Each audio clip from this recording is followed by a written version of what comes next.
ಕುಮಾರಸ್ವಾಮಿದು ಅಂತ ಮಾತು.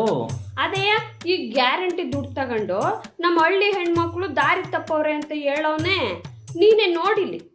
ಇವತ್ತು ಈ ಸರ್ಕಾರ ಕಳೆದ ಚುನಾವಣೆಯಲ್ಲಿ 5 ಗ್ಯಾರಂಟಿಗಳನ್ನು ಘೋಷಣೆ ಮಾಡಿ ನನ್ನ ಹಳ್ಳಿಯ ತಾಯಂದ್ರು ಸ್ವಲ್ಪ ದಾರಿ ತಪ್ಪಿದ್ದಾರೆ.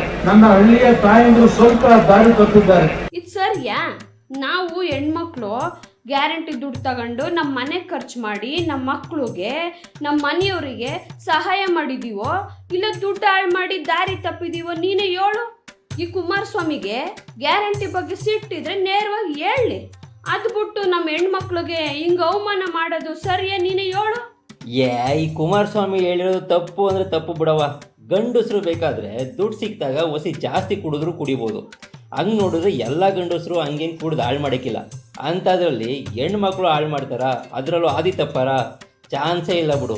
ಗ್ಯಾರಂಟಿ ದುಡ್ಡು ತಗೊಂಡು ಎಷ್ಟೊಂದು ಜನ ಹೆಂಗಸರು ತಮ್ಮ ಮನೆ ಕಾಪಾಡ್ಕೊಂಡವ್ರೆ ಅಂತ ನಾನೇ ನೋಡಿವ್ನಿ. ಈ ಕುಮಾರಸ್ವಾಮಿ ಆಡಿರೋ ಮಾತು ಯಾವ ಕಾರಣಕ್ಕೂ ಒಪ್ಪಕ್ಕಾಗದು ಬಿಡು.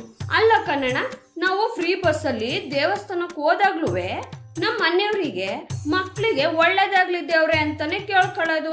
ನಮ್ಮಂತ ಹೆಂಗಸ್ರನ್ನ ಈ ಕುಮಾರಸ್ವಾಮಿ ಹಿಂಗ್ ದಾರಿ ತಪ್ತಾವ್ರೆ ಅಂತೇಳಿ ಅವಮಾನ ಮಾಡೋನಲ್ಲ, ಇಂಥ ಕುಮಾರಸ್ವಾಮಿಗೆ ಇವ್ರ ಪಾರ್ಟಿಗೆ ಈ ಕುಮಾರಸ್ವಾಮಿ ಮಾತು ಕೇಳ್ಕೊಂಡು ಸಪೋರ್ಟ್ ಮಾಡ್ತಾರಲ್ಲ ಆ BJP ಅವರು, ಅವ್ರಿಗೆಲ್ಲ ನಮ್ಮ ಹೆಣ್ಮಕ್ಳು ಯಾಕೆ ಓಟ್ ಹಾಕ್ಬೇಕು ನೀನೇ ಹೇಳು. ಸರಿಯಾಗಿ ಹೇಳಿದೆ ಬಿಡವ. ಈ BJP JDS ಗೆದ್ರೆ ಗ್ಯಾರಂಟಿಗಳನ್ನ ನಿಲ್ಲಿಸಿ ನಿಮ್ಮ ಜೊತೆಗೆ ಗಂಡಸರು ಬಾಯಿಗೂ ಮಣ್ಣಾಕಂಗೆ ಕಾಣಿಸ್ತವ್ರೆ. ಅದಕ್ಕೆ ನೀವಷ್ಟೇ ಅಲ್ಲ, ಗಂಡಸರು ಕೂಡ ತಮ್ಮ ಮನೇಲಿ ಹೆಣ್ಮಕ್ಳಿಗೆ ಅವಮಾನ ಮಾಡಿರೋ ಗ್ಯಾರಂಟಿ ವಿರುದ್ಧ ಇರೋ ಈ ಕುಮಾರಸ್ವಾಮಿಗೆ BJPಗೆ ಯಾವ ಕಾರಣಕ್ಕೂ ಓಟ್ ಹಾಕ್ಬಾರ್ದು ಕಣವ.